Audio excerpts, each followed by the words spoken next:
Welcome, everyone. Glad to see a lot of faces here in person, and welcome also to all those people watching from home. We have a few announcements.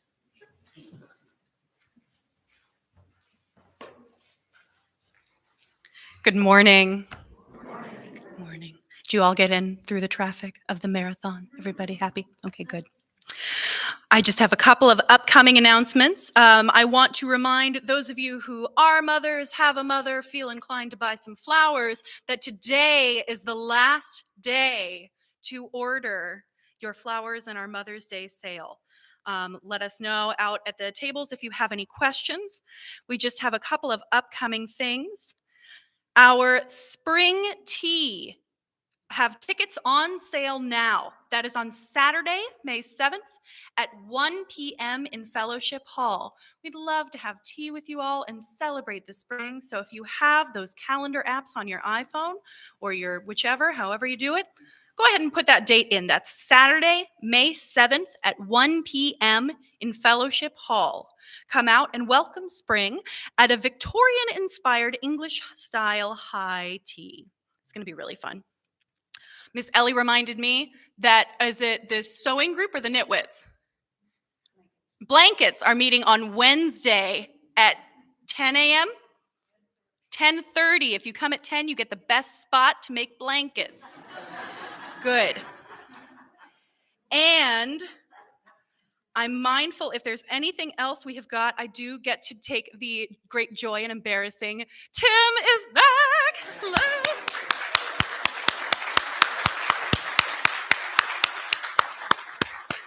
We are so happy to see you in the sanctuary. You are dearly missed when you are not here. And let's see, anything else? Thank you for your patience. Make sure you've got those dates coming up.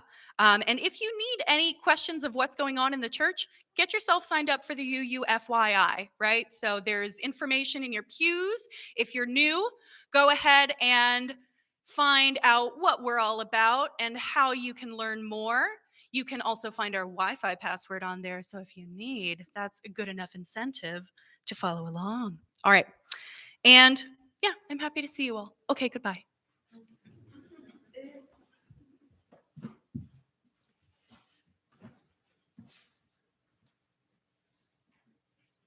Please join me in the covenant. It is printed in your order of service.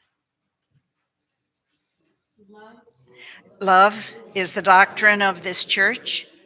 The quest for truth is its sacrament, and service is its prayer. This is our great covenant, to dwell together in peace, to seek the truth in love, and to help one another.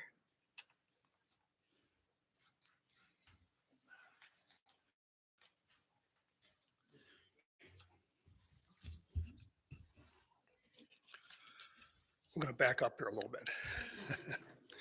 So the chalice lighting, I'm going to share these words slightly modified from Christine Robinson.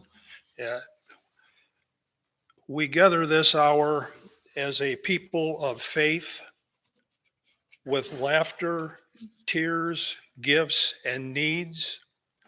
We light this beacon of hope, the sign of our quest for truth and meaning, in celebration of the life we share.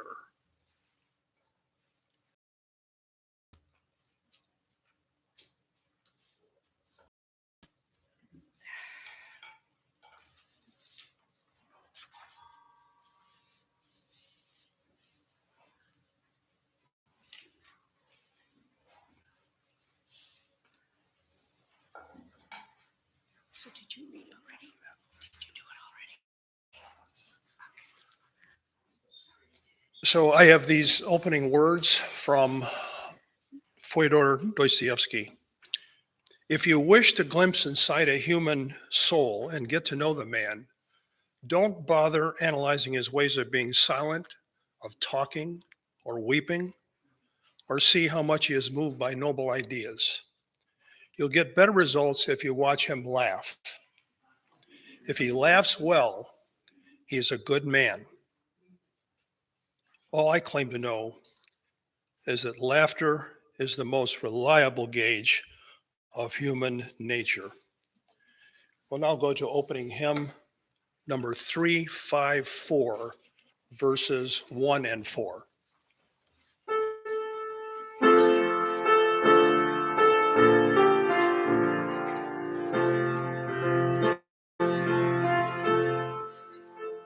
We laugh, we cry, we live, we die, we dance, we sing our song. We need to feel there's something here to feel the freedom just to have some time alone. All we need is strength, we can call our very own, and we believe in life and in the strength of love, and we have found our need to be ours to give. We have all to receive, and we believe that sharing is the answer. Elusive answers to the questions of this day. We put an end to all the waste of youth. We search for truth, equality, and blessed peace of mind. And then we come together here to sense of what we find, and we believe in life and in the love, and we found God's joy here together. We have searched for peace. Maybe we'll find all we seek, even to question truly is an answer.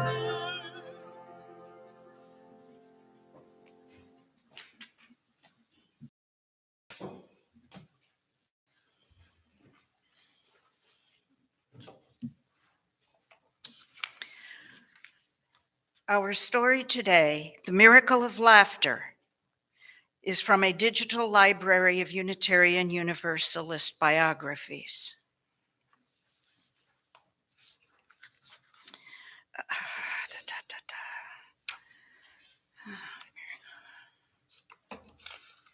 Find my pages. Oh, and this is adapted with permission. Laughter is the best medicine. I know you have heard that statement before. There is a true story to back this up. Laughter's healing benefits have become synonymous with the late Norman Cousins. Cousins, an editor of the Saturday Review, author, professor, and peace advocate, attended the Unitarian Church in Westport, Connecticut, and donated the pulpit at that church in memory of Albert Schweitzer. In 1964, he returned home from a meeting in Moscow, Russia, experiencing severe joint pain and fever. He was diagnosed with a rare illness that attacks the connective tissue of the body. He was told the most likely cause was exposure to heavy metal poisoning. He questioned the diagnosis because his wife accompanied him on the trip and experienced no symptoms. While hospitalized, he began to research the effects of stress on the body and found it was detrimental to the immune system. He read about the effects of negative emotions on the body and concluded that positive emotions should improve one's overall health. He checked himself out of the hospital and into a Manhattan hotel and began a regimen of reading humorous stories and playing Marx Brothers and other humorous movies. Although his physician did not endorse this, he also took large doses of vitamin C supplement.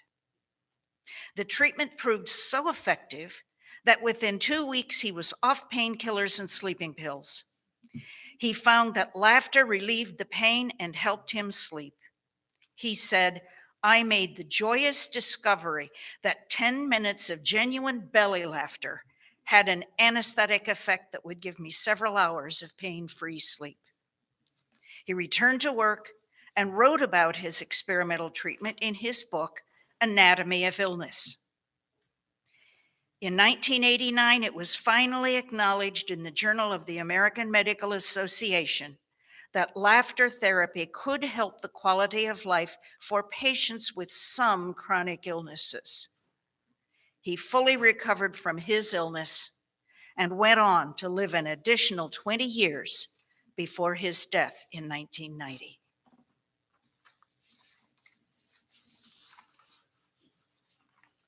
Our centering music is number 95, There Is More Love Somewhere. There is more love somewhere.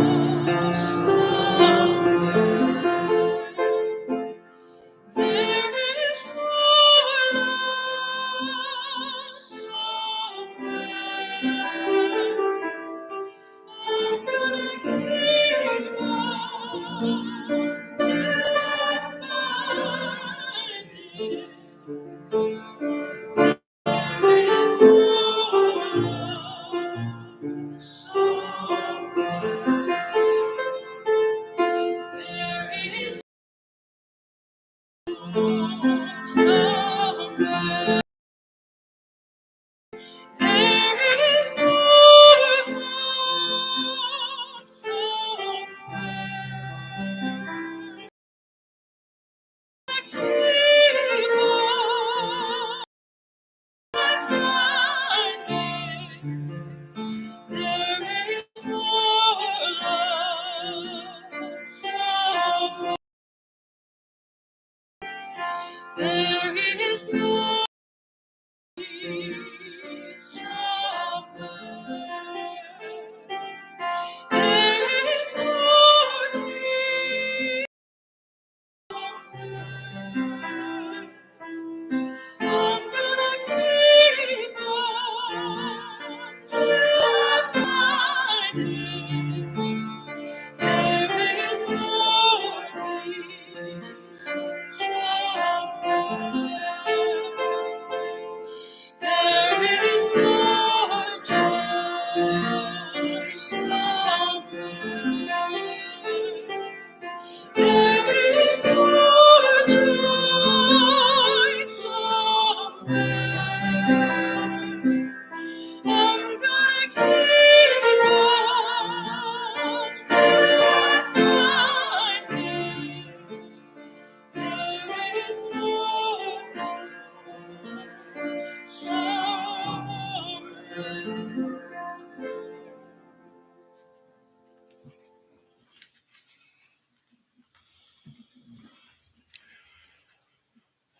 Let us now enter into a time of meditation, contemplation, and prayer, be followed by 1 minute of silence. We recognize that in the midst of joy, adulation, laughter, there is sadness and tears. In the midst of peace, there is war. Our thoughts go out to the people of Ukraine and other places in this world where the inherent worth, dignity, and lives of people are being sacrificed at the altar of greed, ambition, and nationalism. We're mindful of the tragic loss of life war brings for not only combatants, but family members on both sides, and the seeds of generational hatred that war sows. And this quote, I hate war as only a soldier who has lived it can, only as one who has seen its brutality, its futility, its stupidity. Dwight David Eisenhower. Within our own church family, we continue to hold in our hearts Reverend Tim and Jewel, and it's so good to see you, have you both here back this morning. We also hold dear to us Judy Murray, Kristen Olson, Carol Teitelbaum, and family of Jim Christensen, who died 2 weeks ago after a long battle with colon cancer. And as I've been told and we want to share, please, please have a colon cancer screening. Now for 1 minute of silence.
Spirit of life, come unto me.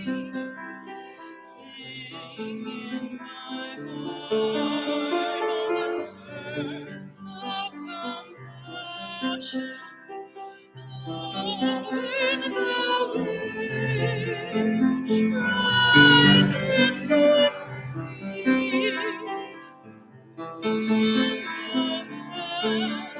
Giving life the shape of justice. Who told me close, bring, set me free. Spirit of life, come to me, come to me.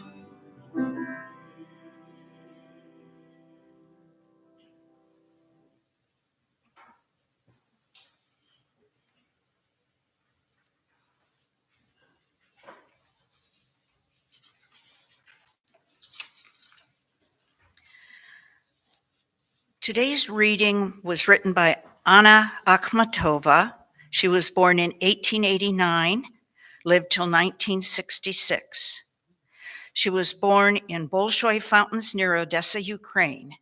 She began writing poetry at the age of 11, attended the Shmolny Institute in St. Petersburg, and became a member of the Acmeist group of poets. Her first collection, Evening, I'm not going to attempt the Russian, appeared in 1912, and her second, Rosary, brought her wider recognition in 1914.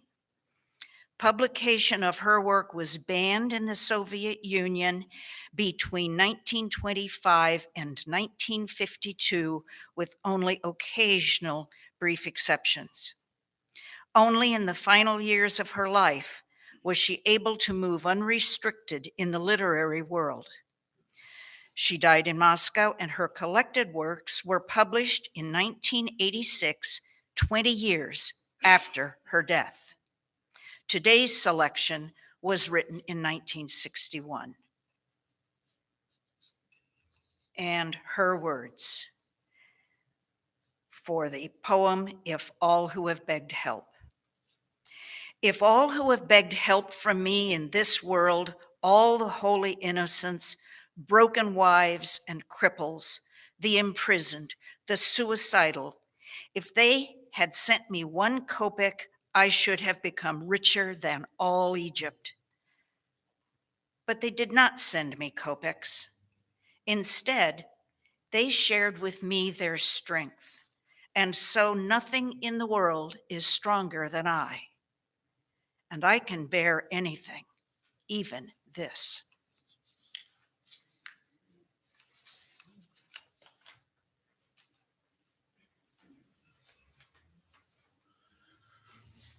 Thank you, Carrie, and thanks for that lengthy introduction of that poet. Aside from the Multi-Faith Council men's group that I belong to, and aside from occasional visits from Jehovah's Witnesses and Mormons, I don't think I remember any friend or acquaintance ever asking me about my religion. What religion do you belong to? Or nor I asking them either. Frankly, it's not something of special interest to me. Maybe I shouldn't be saying this in a house of worship. But I hope whatever religion they belong to gives them comfort and causes them to do good deeds. That's about the extent of my interest. I would probably never think to ask someone, well, what is the role of humor, joy, and laughter in your faith? And yet, that can tell us a great deal, really, about what someone's looking for when they enter the doors of their church, the relationship to God or their higher power. And so I think it's a worthwhile topic. And it also is one that happened to be the topic of our discussion at the last, 2 months ago, our men's meeting. That was the topic for discussion, religion and humor. I have to say that in comparison to the white Presbyterian church I attended in my youth and the few black Baptist churches I've attended over the years, you'd have to be tone deaf not to notice the difference in the amount of joy and laughter in those Baptist churches. They really, truly follow the admonition of Psalm 100 to make a joyful noise unto the Lord.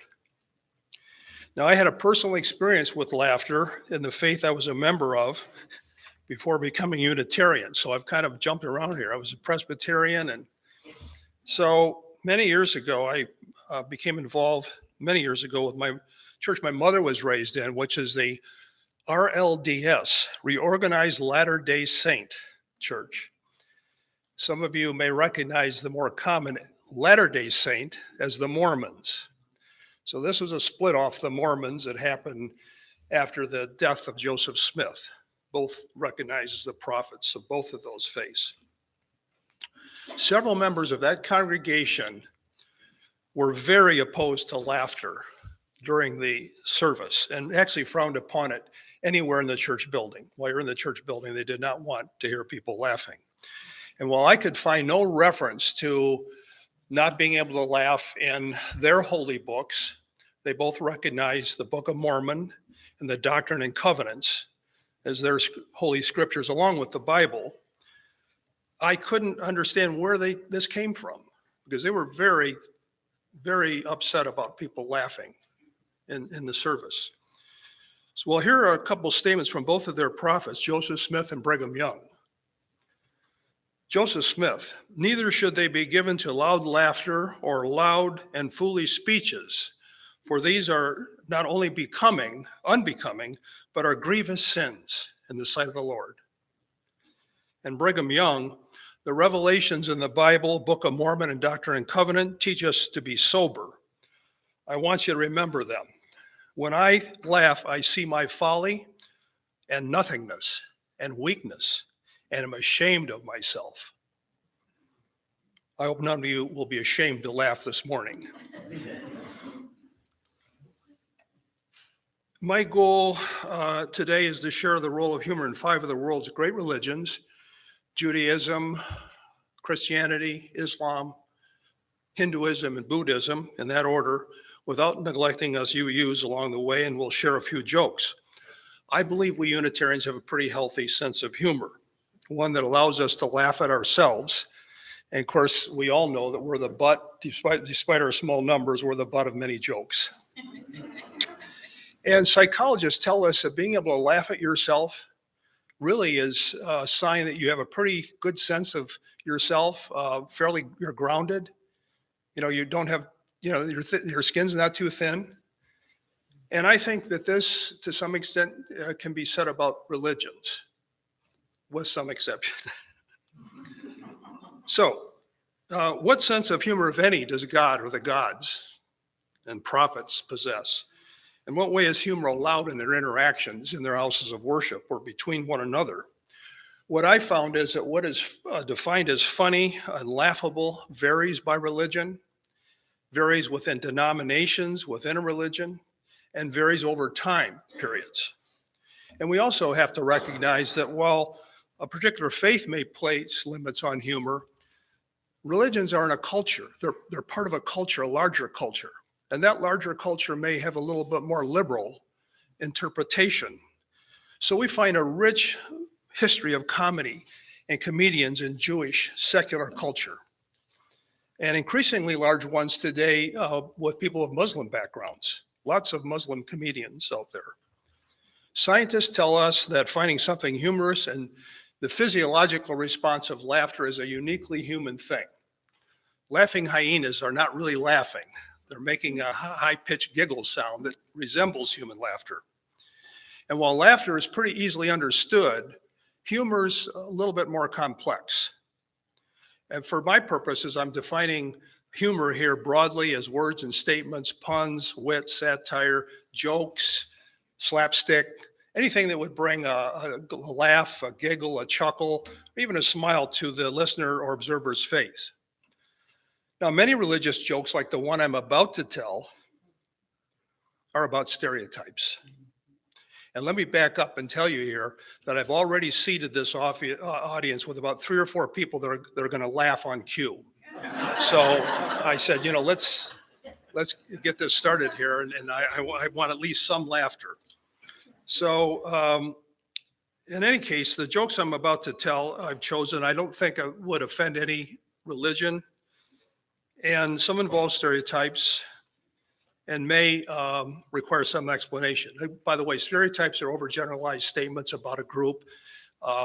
They may or may not have a grain of truth to them, but they're applied without discrimination to everybody in the group. That's the issue. That's the problem. So these are ones I found humorous, and you may or may not. Since we're in a Unitarian church and not a Mormon one, laughter is permitted, but no one is required to laugh. So how many Unitarians does it take to change a light bulb? So many light bulb jokes, right? Well, we Unitarians choose not to make a statement either in favor or against making a light bulb change. It's really a matter of recognizing the inherent worth of light bulbs.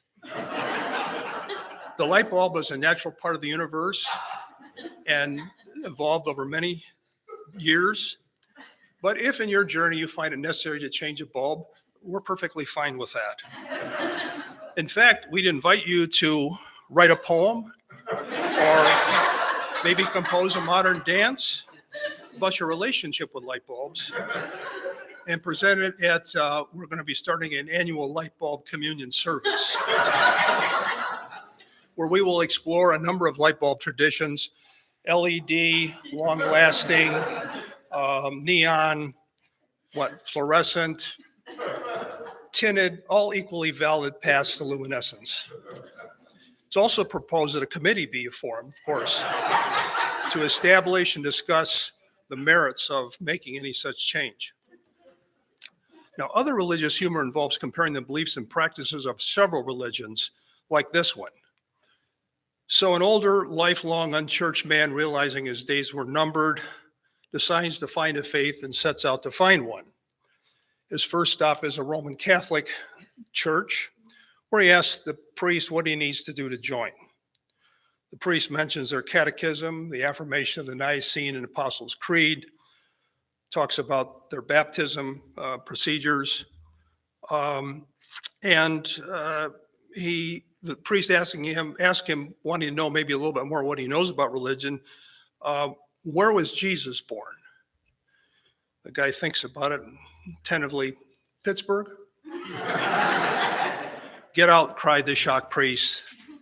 His next stop is a Southern Baptist church, where he's told by the pastor that he needs to learn certain Bible verses, swear belief in the Nicene Apostles' Creed, swear off booze, and be baptized, the real baptized, not that sissy sprinkling. The preacher then, to test him what he knew, asked him again, where is Jesus born? This time, knowing it's not Pittsburgh, he answers, Philadelphia? Get out of here, answers the pastor. His next stop, of course, is a Unitarian church, where he's told all he has to do is sign the membership card. You mean I don't have to renounce anything or swear to anything or be dunked? That's right, said the pastor. We have no special test for membership. We have no dogma. We support total individual freedom of belief. Well, you can sign me up, said the man, but please, can you tell me where Jesus was born? Why, Bethlehem, of course, said the pastor. The man's face lit up. I knew it was somewhere in Pennsylvania.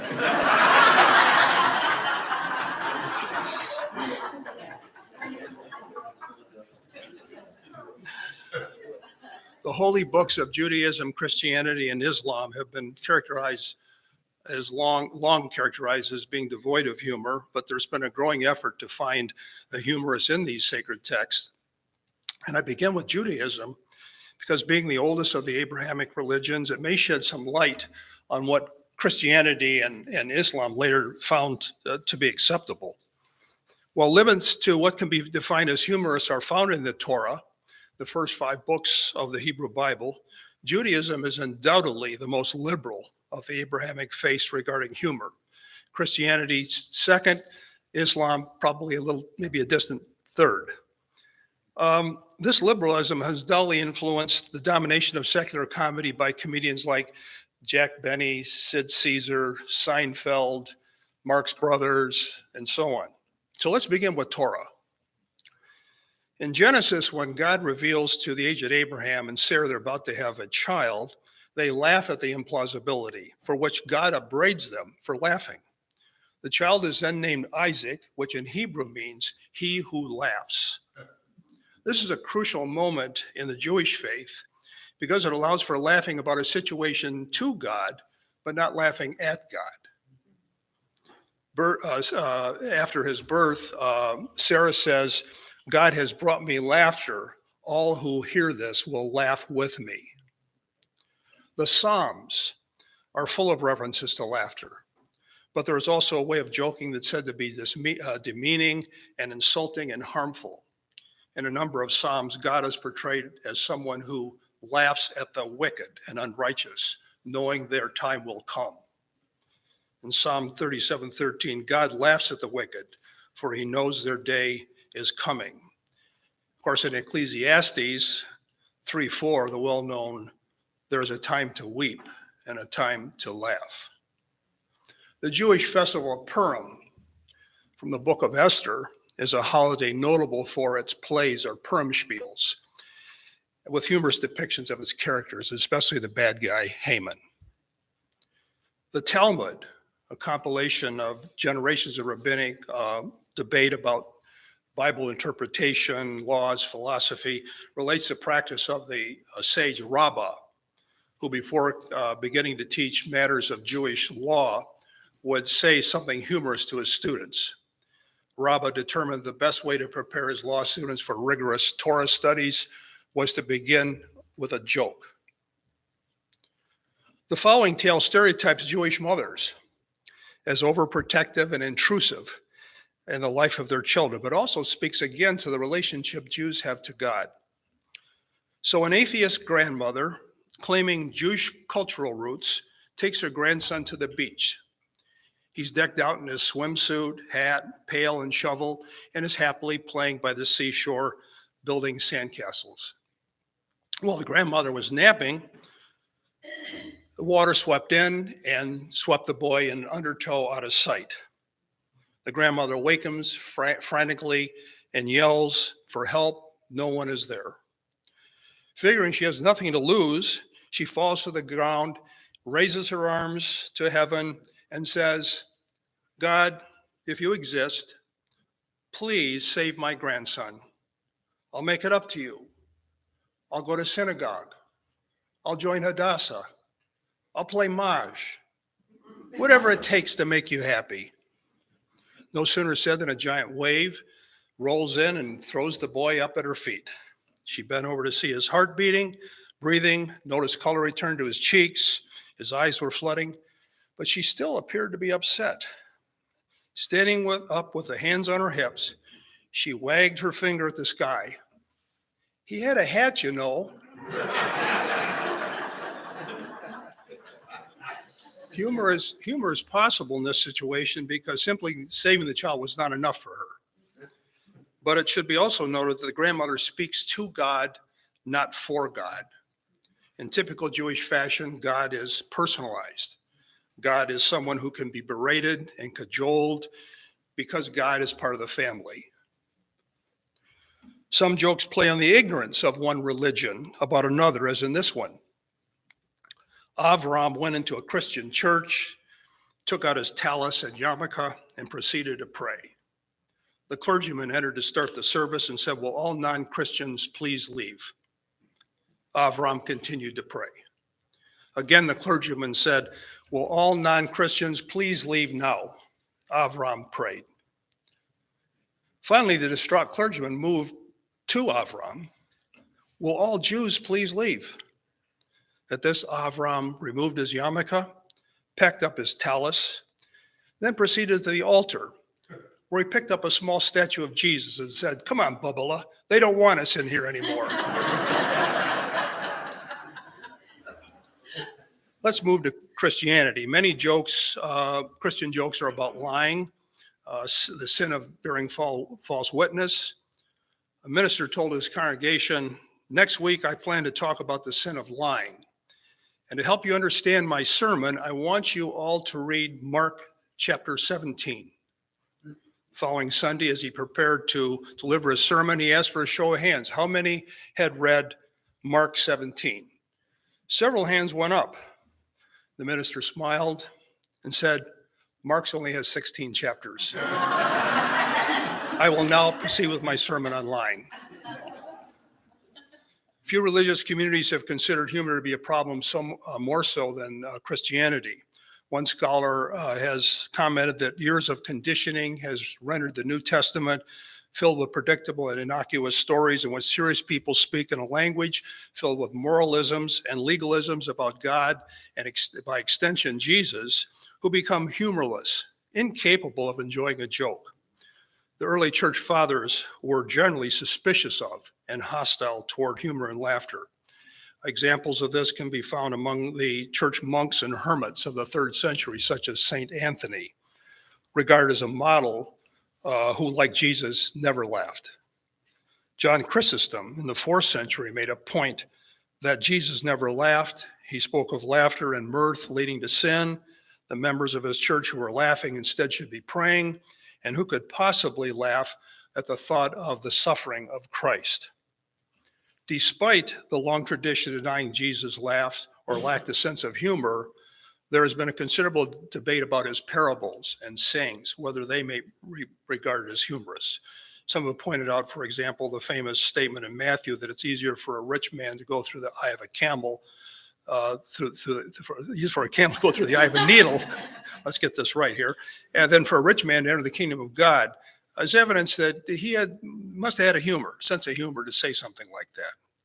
Despite this, scholars are still uncertain on his relationship to humor.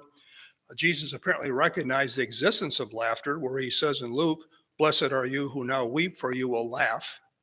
And woe to you who are laughing now, for you will mourn and weep." Catholic theologians like Karl Rahner have emphasized the humanity of Christ as Christ as a God who took on human flesh and human nature and thus humanity. Rahner says that means the full slate of human motions must have been possessed by Jesus, and it must have included joy and laughter. While the New Testament contains little to encourage humor, and the early church fathers often cautioned against it, Christian rituals, there's a number of Christian rituals that certainly involve joy, laughter, frivolity, and probably maybe the one most notable to me is the Catholic festival of Carnival during the Lent season. Pope Francis is frequently pictured smiling broadly and has this to say about humor. Joy is the best witness we can give to God's people who we are called to serve. The joyful witness comes in many forms, especially through a sense of humor. It is sad for me to see consecrated men and women who have no sense of humor, who take everything so seriously. Islam.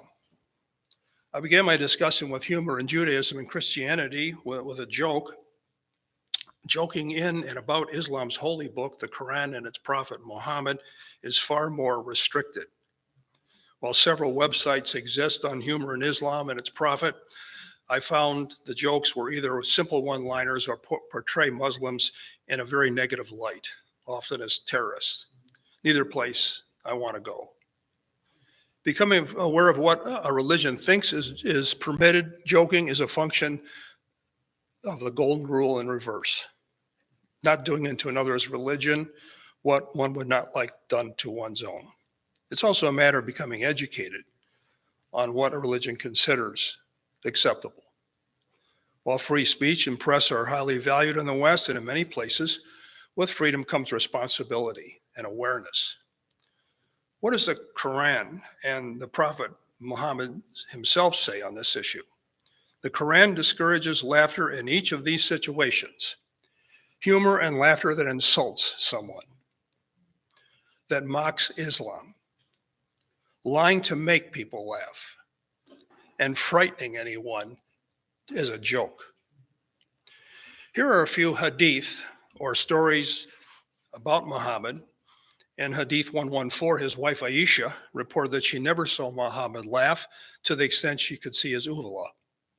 He would only smile.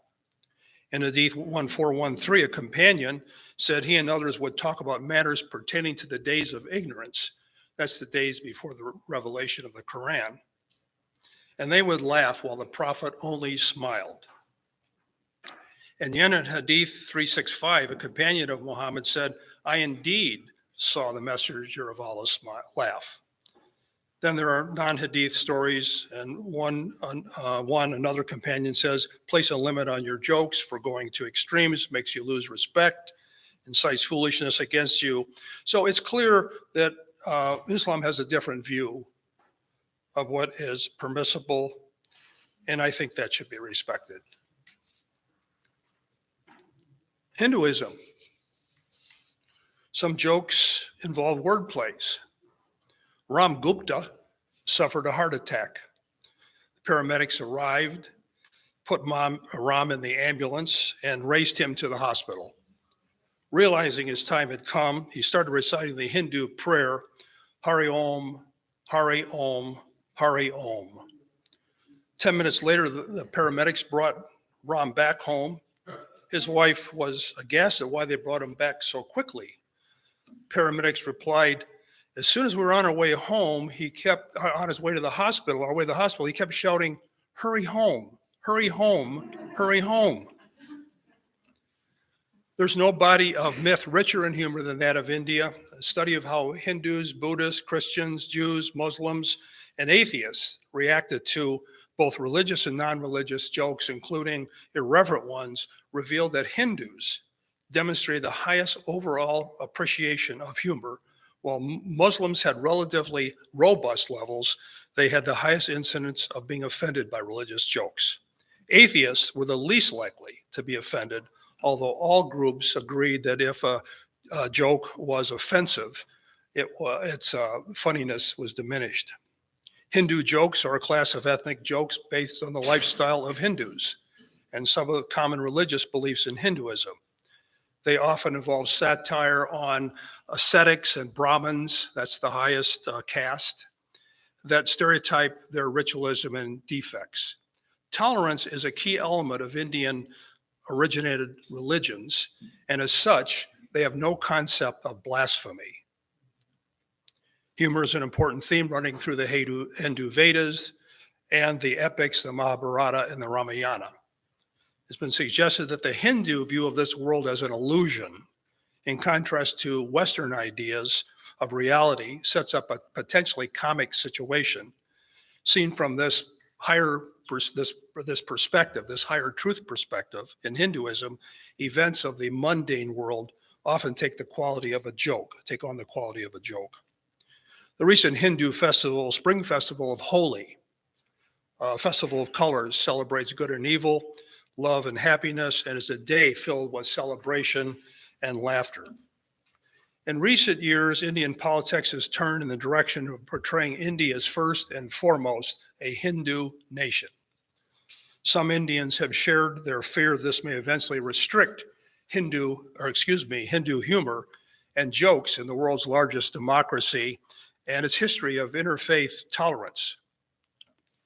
To turn to Buddhism. Some jokes are based on a person of one religion not being aware the meaning a person of another religion assigns to a concept. So a couple are visiting Thailand, and they decide to visit a Buddhist monastery. Outside the monastery is a small stand where one of the monks is selling souvenirs, and they decide to buy a mandala. Cost $4.35, and they hand him a $5 bill. The monk hands over the mandala, and the couple wait for their change. Not getting it, they ask the monk for their change, and he replies, "Change comes from within." While all schools of Buddhist thought and Buddhist contemporaries describe him as ever smiling, there is a conflict in the two main branches of Buddhism. While the Mahayana branch finds it acceptable, the Theravada branch, it is not as accepted with as much approval. And according to its monastic rules, the Buddha made it clear that monks were not allowed to laugh so much that their teeth could be seen. It was all right to smile, but to laugh out loud would be contrary to a monk's vows and good behavior, and laughing being associated with sensual desire and a lack of mindfulness. So what about the large belly laughing Buddhas that we see in Chinese restaurants? Well, they are not the original Buddha. It's not the original Gautama Buddha, but believed to be a 10th century Chinese Buddhist monk who achieved Buddhahood for his devotion. He's a wandering monk known to take sadness away from people through his appearance and demeanor. The Dalai Lama, I guess in conclusion, I should say the Dalai Lama, which is shown in the front piece, I thought that was a great, you look for front pieces that are obviously something that's smiling or laughing, and I thought that was a great one. And if you see pictures of the Dalai Lama a lot of time, he's joking, he's laughing, he's having a good time with people. And to me, that's a level of spirituality that he has, that he demonstrates through his laughter. So anyways, he said that by being playful and using humor, people will become more observant of their faith, more empathetic and less bored. The less bored people are, the more they learn and are mindful. When people let out their playful side, they have a better sense of all-around being. No matter how difficult your life is, this approach will bring something deeper. He said, "I love smiles. My wish is to see more smiles, real smiles." And then he says something that I think shows a real sociological insight. He says, if we want those smiles, we need to create the reasons that make them appear. In other words, it's up to us to create conditions in this world that make people smile. What are those conditions?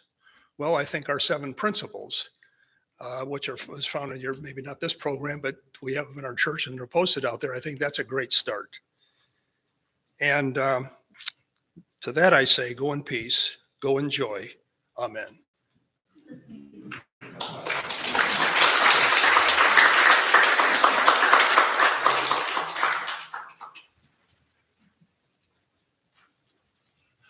We've come to the time for the offering. Those of you who are here in person, there will be baskets on the table in the lobby that you can use to deposit whatever your offering might be.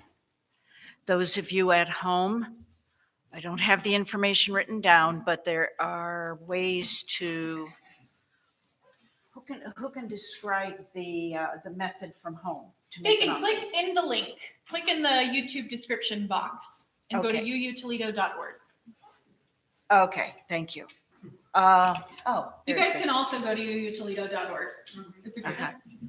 Yep. And then there's another box for online giving, right? Mhm. Okay. I haven't always heard it announced, but I believe there are envelopes included in the information slips that are on the backs of the pews. If somebody wanted to designate what their offering was to go to specifically, or to get credit for it, to put their name on it, there are ways to do that by putting your offering in that envelope and marking the outside how you want it to be used. Thank you. Okay, so now, coming soon? Okay, so coming soon. I'm going to read off that prompt here. Spiritual Adventurers Forum next Sunday, 9:45 a.m., Fellowship Hall in person. Tiny Love Stories with Susan Spiegel. Also, next Sunday service, 11 a.m. in the sanctuary and on YouTube. Flower ceremony and green sanctuary service by Judy Troutman. And Reverend Tim told me to please make sure I announce, please bring flowers and please bring extra flowers for possibly people that didn't bring them or maybe don't have enough. I guess that was really, that's the next service. Any more? Have some coffee after service. Okay. After today's service, social time and coffee hour. Fellowship Hall, straight down the hallway if you're not familiar with it, in person. So we hope to see you for coffee and conversation after today's service. I think that's it. All right.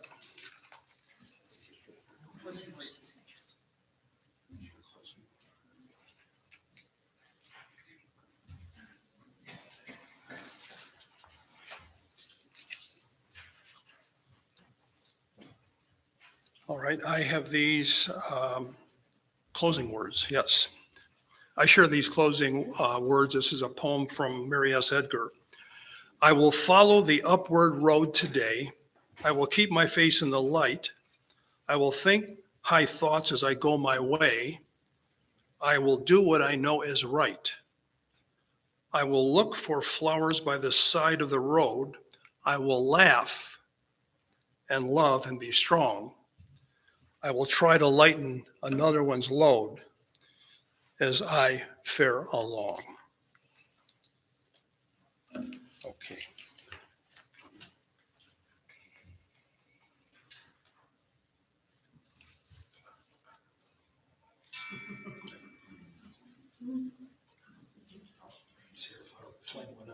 Yeah. Can I just relight it? Mhm. We now extinguish this flame, but not the light of truth, the light of peace, the light of love, the light of joy and laughter. Go in peace.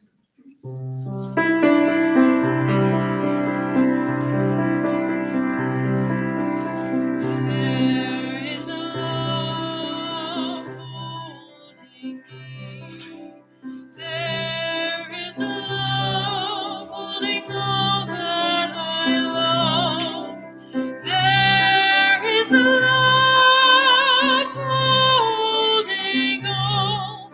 I rest in this love.